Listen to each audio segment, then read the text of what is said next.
Seguramente has oído hablar de la serie Stranger Things. ¿Sabías que está basada en las supuestas actividades de una base llamada Camp Hero en el estado de Nueva York? Bajo el nombre de Proyecto Montauk, el gobierno de Estados Unidos habría estado desarrollando técnicas de guerra psicológica e investigaciones paranormales, tales como visión remota e incluso viajes en el tiempo. El motivo: la Guerra Fría, obtener ventaja frente a los soviéticos. Para ello se utilizaban niños con poderes o dones psíquicos, tal como muestra la famosa serie. Pero este proyecto no es el único. Se han desclasificado archivos que hablan de misteriosos proyectos gubernamentales relacionados a ovnis y a entidades biológicas extraterrestres. Hoy veremos desde el proyecto que le da la bienvenida a los extraterrestres hasta un protocolo en caso de que sean hostiles. Estas son 10 cosas que te harán creer en extraterrestres. Especial: Proyectos Secretos OVNI.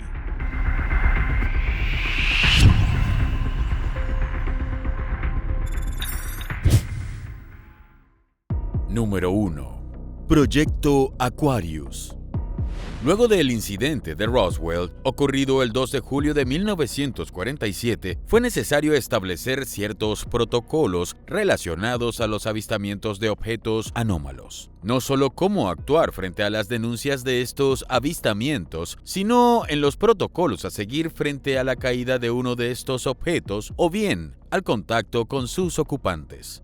Comenzaremos hablando de un proyecto clasificado como Top Secret que se inició en 1953 y que fue creado con el fin de recopilar la mayor cantidad de datos posibles sobre formas de vida extraterrestre y distribuir la información a otros proyectos relevantes. Es decir, el propósito del proyecto Aquarius era recopilar toda la información científica, tecnológica, médica y de inteligencia de avistamientos ovnis y contactos con formas de vida extraterrestre. El investigador William Moore reveló su existencia cuando publicó algunas páginas de un documento informativo perteneciente al proyecto, pero algunos detractores de este ufólogo creen que fueron falsificados por él mismo. Sin embargo, Moore cree que es una estrategia del gobierno para ocultar la información verdadera. Los informes recogidos dentro del proyecto Aquarius se consideraron avistamientos reales de aeronaves extraterrestres o de contacto con otras formas de vida. Para recordar un poco la cronología de los eventos que llevaron a la creación de estos proyectos secretos, todo comenzó en junio de 1947, cuando el piloto civil Kenneth Arnold volaba sobre Washington y observó 9 discos voladores, que después fueron referidos como ovnis. El comandante del Centro Técnico de Inteligencia Aérea del Ejército se preocupó y ordenó una investigación. Así fue como Estados Unidos se involucró en la investigación de los ovnis. Sí, esto tuvo lugar en Aztec, Nuevo México, en marzo de 1948.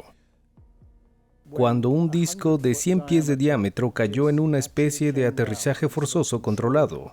El único daño fue uno de los portales que parecía como si fuera un orificio de entrada de un proyectil del ejército, lo cual es bastante posible, porque mi información es un número de estas naves que en realidad han sido derribadas. Podemos hablar de eso un poco más tarde, pero no, estoy convencido de que es casi seguro que la nave fue derribada y estaba en perfectas condiciones. Había al menos una docena de cuerpos pequeños adentro, pero habían sido o parecían haber sido quemados. No había fuego involucrado, pero aparentemente la atmósfera simplemente no era la adecuada para ellos. En 1947, una nave de origen extraterrestre chocó en el desierto de Nuevo México. Los restos fueron recuperados por los militares junto a 4 cuerpos de seres extraterrestres. A finales de 1947, otra nave extraterrestre chocó en Estados Unidos y fue recuperada prácticamente intacta por los militares. Una criatura extraterrestre sobrevivió al choque. El sobreviviente era masculino y fue llamado Eve o Eve.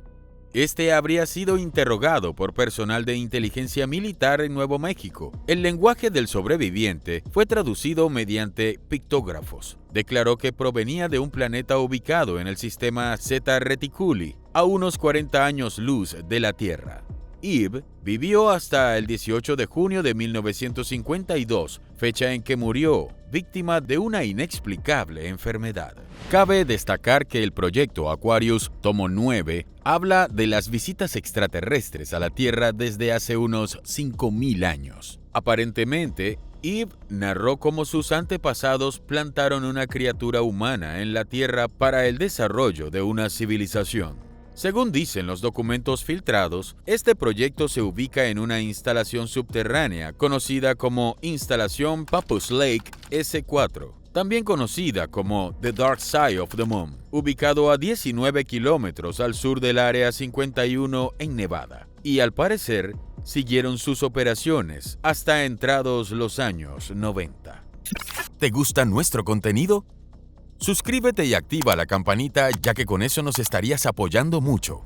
Y si los videos de la semana te quedan corto y quieres ver más, puedes unirte a nosotros y ser un investigador GS. Escoge tu método de pago y estarás apoyando al proyecto mientras accedes a contenido exclusivo solo para miembros, además de contar con muchos beneficios más. Número 2. Proyecto GLIM. El proyecto GLIM fue iniciado por orden del presidente Eisenhower, quien creía que los ovnis representaban una amenaza para la seguridad nacional de los Estados Unidos. Este fue la antesala del proyecto antes mencionado. Al parecer, GLIM se convirtió en Aquarius en 1966. Era un paralelo con los avistamientos de ovnis y los incidentes reportados. Supuestamente, este proyecto recopiló la historia de la presencia extraterrestre y su interacción con los humanos en este planeta durante los últimos 25.000 años. Contiene 16 volúmenes de información documentada, recopilada desde el comienzo de la investigación de los Estados Unidos sobre objetos voladores no identificados y naves extraterrestres identificadas. La mayor parte de los informes eran hechos por militares y personal del Departamento de Defensa Civil dignos de toda confianza. El proyecto se estableció originalmente en 1953 bajo el control del Consejo Nacional de Seguridad, NSC, y el Majestic 12, cuando algunas investigaciones científicas independientes fueron requeridas por la Fuerza Aérea y la CIA. Majestic 12 decidió que la Fuerza Aérea terminara oficialmente su investigación acerca de los ovnis. La razón fue doble. En primer lugar, Estados Unidos había establecido comunicación con los extraterrestres, por lo que se sentía relativamente seguro de que la exploración de la Tierra por los extraterrestres no era agresiva ni hostil. Y en segundo lugar, el público empezaba a creer en la realidad de los ovnis, por lo que la NSC creyó que esto iba a terminar en un estado de pánico nacional. Durante este periodo, el gobierno de Estados Unidos se involucró en varios proyectos para ocultar ciertas cosas a la población, ya que estando el público enterado de la presencia ovni, podrían arriesgar el futuro programa espacial del país. Parece ser que hasta cierto punto de la historia, la gente tenía acceso a la información, pero luego con la excusa de la histeria colectiva y de la seguridad nacional, estos asuntos se volvieron herméticos y con acceso para unos pocos. ¿Crees que en algún momento tendremos acceso a toda la información relacionada a los ovnis o esto es solo una utopía? ¿Qué intereses se ocultan realmente? Número 3. Proyecto Zinc. Los inicios del famoso Blue Book. El 30 de diciembre de 1947, a raíz del famoso caso Roswell y del incremento de observaciones de ovnis en el territorio de los Estados Unidos, el secretario de Estado, James Forstall, encargó a la Fuerza Aérea que organizara una comisión para estudiar los ovnis. Esta investigación se llamó Proyecto Zinc y tenía como finalidad hacer un seguimiento de los avistamientos de objetos voladores no identificados para precisar sus características y extraer algún denominador común en las experiencias de observación. El proyecto empezó oficialmente el 22 de enero de 1948, solo una semana después de que la Fuerza Aérea, USAF, se creara oficialmente como institución autónoma. El centro de investigaciones se estableció en la base Wright-Patterson, donde se concentraba la división de inteligencia del Comando Aéreo. Allí se reunía toda la información suministrada por las demás bases aéreas, se evaluaba y luego se distribuía a las agencias del gobierno interesadas. En ese entonces se contrató como consultor al Dr. Allen Hynek, profesor de astronomía de la Universidad de Ohio. Al principio era un escéptico total, pero con los años cambiaría radicalmente de posición. Uno de los primeros casos en investigar este proyecto fue el del piloto Thomas Mantell. No fuimos avisados o informados por la Fuerza Aérea. Ellos querían esconderlo debajo del tapete para que la atención no se volcara en ellos, ya sea porque posiblemente sentían que habían cometido un error al enviarlo o porque no querían hablar de lo que estaban persiguiendo. El 7 de enero de 1948, el capitán Mantell, de 25 años de edad y ya un experimentado piloto de guerra, iba como jefe de escuadrilla piloteando su avión, un caza F-51 Mustang, con otros 3 aviones que lo acompañaban en un vuelo de instrucción. Cuando le fue informado desde la base de Goodman Field, en Kentucky y cerca de Fort Knox, que estaba sobrevolando la zona un ovni que debían interceptar. Desde hacía varias horas, los pobladores de ciudades cercanas habían estado observando un extraño objeto que parecía una bola brillante, enorme, de unos 100 metros de diámetro. Cuando los pilotos de la escuadrilla pudieron observar el aparato, este parecía una lágrima gigante metálica y jugaba con los aviones, acelerando su velocidad y luego deteniéndose para que lo alcanzaran. Al ir escaseando el combustible, Mantell ordenó a los demás pilotos que regresaran a la base, que él continuaría solo, para lo cual pidió autorización. 45 minutos después, aparecieron los restos de su avión a 140 kilómetros de la base, en la localidad de Franklin. Estaban extrañamente fragmentados y esparcidos en un área muy grande, pero no se encontró ningún rastro de sangre en la cabina ni rastros del piloto. Según los testigos en tierra, vieron estallar el avión en el aire. Afortunadamente, hay números de serie en varias de las piezas de la nave que hemos recuperado y pueden ser rastreadas para asegurar que en efecto vienen del avión que el capitán Mantell volaba ese día. Espero que lo que están haciendo saque a relucir algo. Creo y siempre creeré que fue un encubrimiento porque nunca vinieron a hablar con nadie de mi familia sobre lo que había sucedido. Tan solo nos dejaron asumir lo que había pasado. En ocasiones me enoja mucho la Fuerza Aérea porque sabe más de lo que nos ha dicho. En el informe oficial de la Fuerza Aérea se decía que, por no haber tenido máscara de oxígeno, el piloto se desmayó y ocasionó la pérdida del control de su nave, y para explicar el ovni, se llegó a argumentar que el accidente se había debido a que el piloto estaba persiguiendo por error el planeta Venus, o se había estrellado con un globo sonda experimental. Ambas explicaciones no concuerdan con las observaciones en tierra, con la experiencia de Mantell, ni con la velocidad necesaria para que un caza persiguiera un globo. Una de las teorías en cuanto a lo que le habría pasado a Mantell es que sus disparos habrían impactado en el campo de energía de la nave como un campo de fuerza, produciendo una onda expansiva que terminó por destruir el propio avión. Este y otros casos llevaron a los miembros del proyecto Zinc a lanzar la teoría de que no serían de ninguna manera aparatos rusos, sino posible tecnología extraterrestre, lo que hizo que el jefe del Estado Mayor, el general Lloyd S. Vandenberg, la considerara ridícula. Recordemos que este general era parte del Majestic 12 y debía desacreditar o negar toda evidencia extraterrestre. Número 4. Proyecto Hesdalén. Hesdalén es un pequeño valle en la parte central de Noruega. Desde finales de 1981 hasta 1984, los residentes del valle se alarmaron por unas luces extrañas e inexplicables que aparecían en muchos lugares del valle. En el pico de actividad había unos 20 informes a la semana. Estas luces tenían un tono amarillo o blanco y aparecían en distintos sitios adoptando formas variadas y se movían a distintas velocidades y desde entonces han sido registradas y estudiadas. El proyecto Hessdalen se estableció en el verano de 1983. Se llevó a cabo una investigación de campo entre el 21 de enero y el 26 de febrero de 1984, en la que se observaron 53 luces. Sin embargo, hubo una investigación adicional en el invierno de 1985, pero no se observaron fenómenos durante el tiempo en el que los instrumentos estuvieron presentes. Pero, ¿cuál es el origen de estas misteriosas luces? Å, fy fader! Jeg filmer det! Jeg har det på tape! Jeg har det her!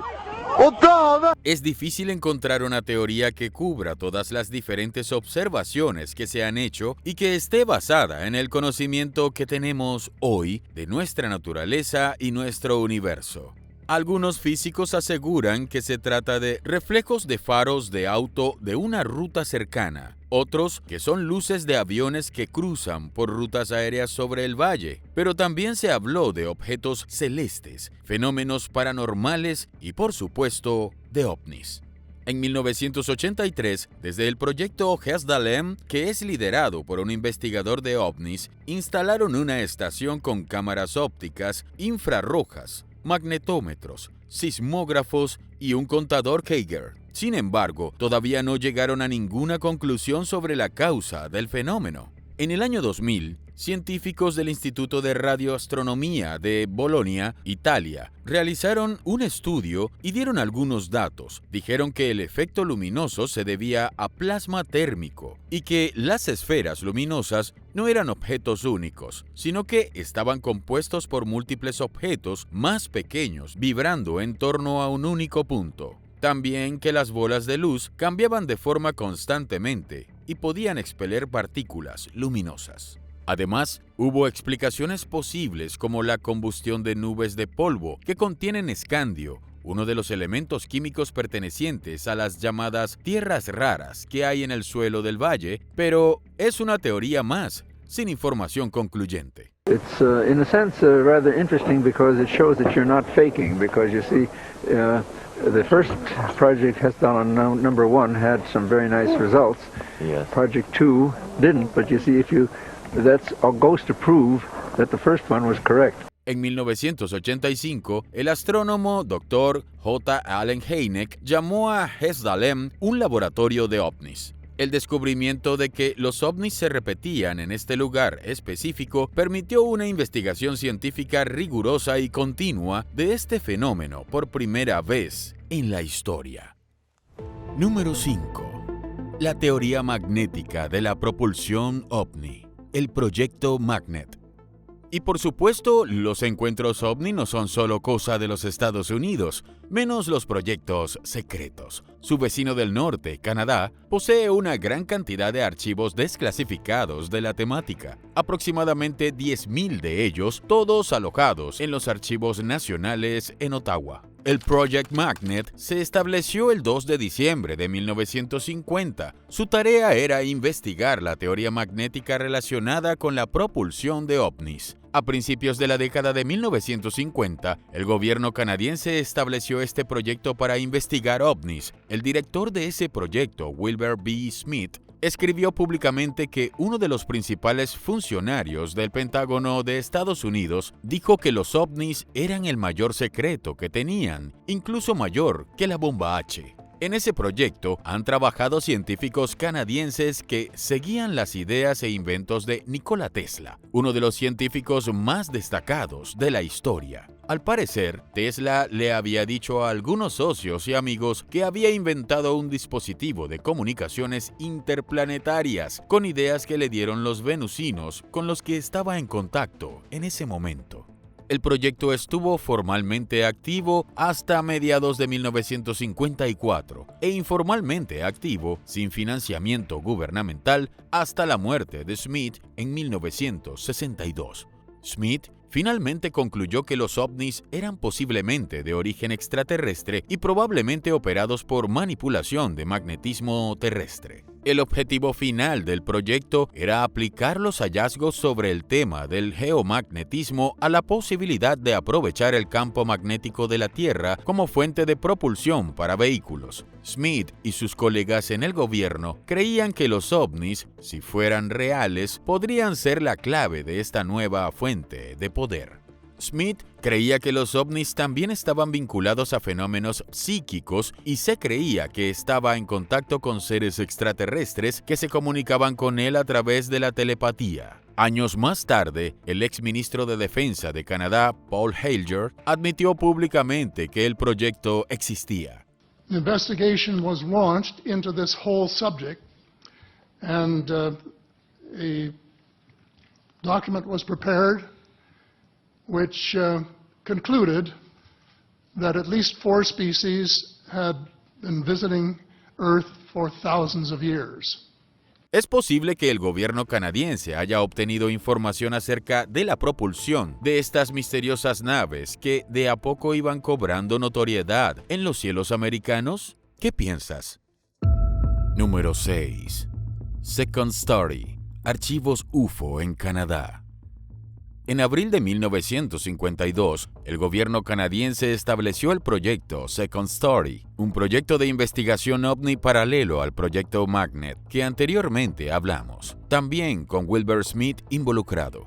Consistía en un grupo de científicos y oficiales militares que se reunían periódicamente para considerar la cuestión ovni y recomendar acciones gubernamentales. Smith informó a Second Story sobre algunos de los hallazgos y conclusiones del proyecto Magnet. El comité del proyecto Second Story se estableció poco después del avistamiento de un disco ámbar brillante que volaba a una velocidad increíble. Este sobrevoló la estación aérea de North Bay el 12 de abril de 1952. El Dr. O.M. Solond, presidente de la Junta de Investigación de Defensa, convocó la primera reunión de la que se convertiría en la primera investigación ovni oficial canadiense. Los miembros del comité afirmaron que, debido a su número, los avistamientos informados no podían descartarse como alucinaciones por parte del público. También consideró que, debido a una mayor conciencia pública sobre los platillos voladores, creada por titulares de periódicos sobre estos avistamientos, se deseaba una posición más activa sobre el asunto que el enfoque desordenado con el que se recopilaban los informes de platillos voladores. La emoción de la primera semana, luego del estallido de informes en todo el sur de Ontario y la publicidad del avistamiento de North Bay, se reflejó en varias reuniones posteriores para decidir qué postura tomar al respecto. Era una era dorada todavía en la que no se ocultaba ni se intentaba desacreditar los testimonios de los testigos. Las presiones gubernamentales de todo tipo vendrían un poco más tarde. A medida que decayó la emoción del público por estos fenómenos, también lo hizo el optimismo del comité. Se emitió un informe resumido el 21 de noviembre de 1953, que concluyó que la falta de hechos no daba muchas esperanzas a una investigación científica de los informes de platillos voladores. Número 7. Red Light y Snowbeard. Los comienzos de la ingeniería inversa. El proyecto Red Light comenzó en 1954, dependiendo del proyecto Aquarius. Su misión específica era probar el vuelo de un ovni que había sido capturado. Los primeros intentos le costaron la vida a un piloto de la Fuerza Aérea. Aparentemente, en 1958, Estados Unidos recuperó una tercera nave extraterrestre en el desierto de Utah.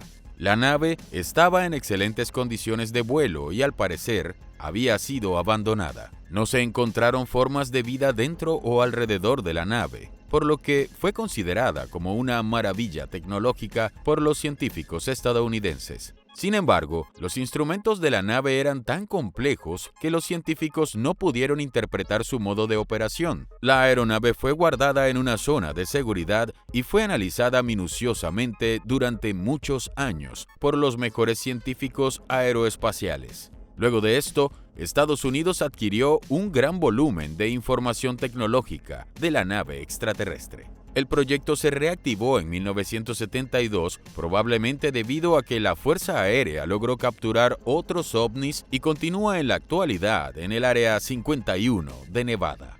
Según dicen, cuando se ven ovnis acompañados de helicópteros negros, se trata de pruebas de este proyecto.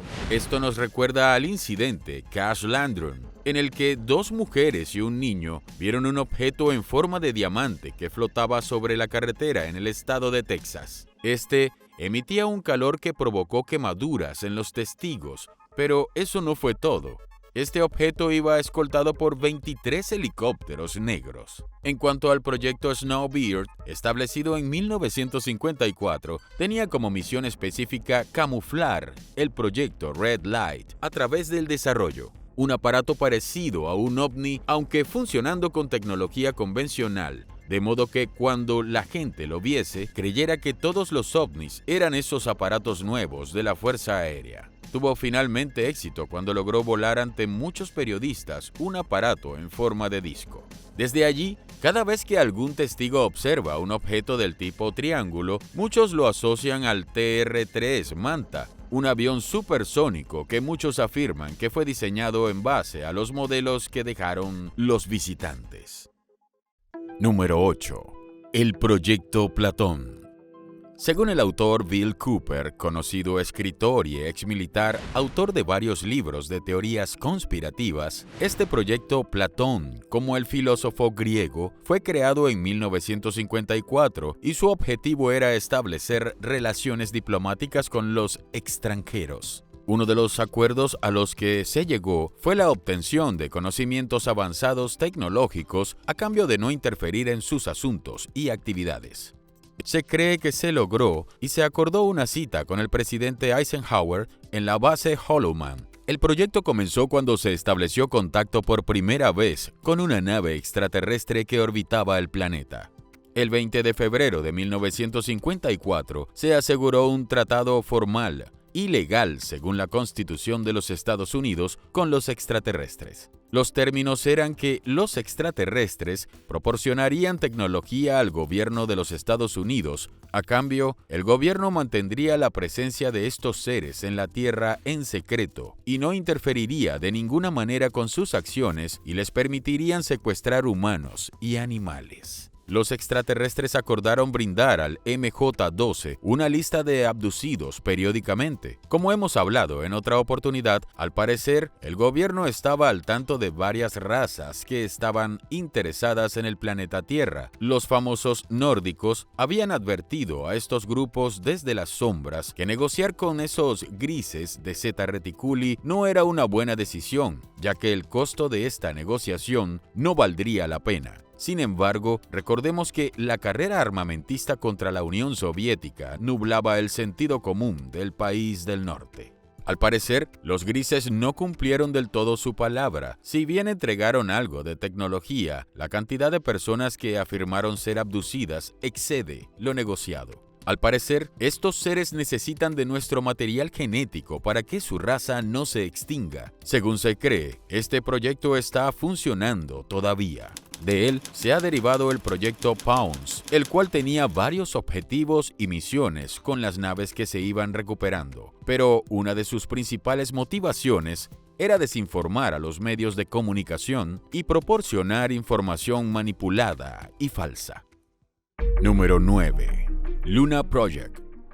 La Luna siempre despertó mucha curiosidad en la humanidad, y desde que el hombre llegó allí en 1969, los misterios que ella encierra aún continúan. Las teorías conspirativas acerca de nuestro satélite son muchas, desde que justamente nunca se llegó allí, que solo fue una puesta en escena, o que los astronautas vieron algo en la superficie que los asustó tanto que por eso nunca más quisieron volver allí. O incluso que en su lado oscuro observaron bases extraterrestres. Según algunos investigadores, Luna es el nombre del proyecto de investigación de bases extraterrestres que habrían del otro lado de la Luna. Algunas fuentes dicen que fue visto y filmado por los astronautas del Apolo. Allí existiría una base, una operación minera que utiliza máquinas y una nave enorme, ambas descritas en los informes de avistamientos como nave madre.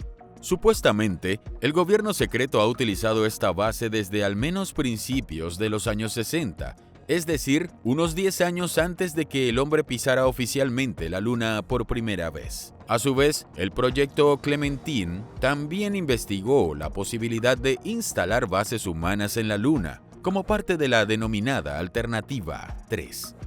Más tarde, el proyecto Whiteout fue el nombre oficial que se le dio a las misiones para enviar equipos a la Luna entre 1959 y 1964. Clementine fue un proyecto conjunto entre la Organización de Iniciativa de Defensa Estratégica y la NASA. El objetivo de la misión era probar sensores y componentes de naves espaciales bajo una exposición prolongada al entorno espacial y realizar observaciones científicas de la Luna y del asteroide cercano a la Tierra, Geographos. Las observaciones incluyeron imágenes en varias longitudes de onda, incluidos ultravioleta e infrarrojo, altimetría de rango láser y mediciones de partículas cargadas. Estas observaciones tenían originalmente el propósito de evaluar la mineralogía y la superficie de la Luna y de Geographos, hasta que después de abandonar la órbita lunar, un mal funcionamiento en una de las computadoras a bordo provocó que un propulsor se disparara hasta que agotó su combustible, dejando a la nave espacial girando, lo cual no le permitió terminar su misión.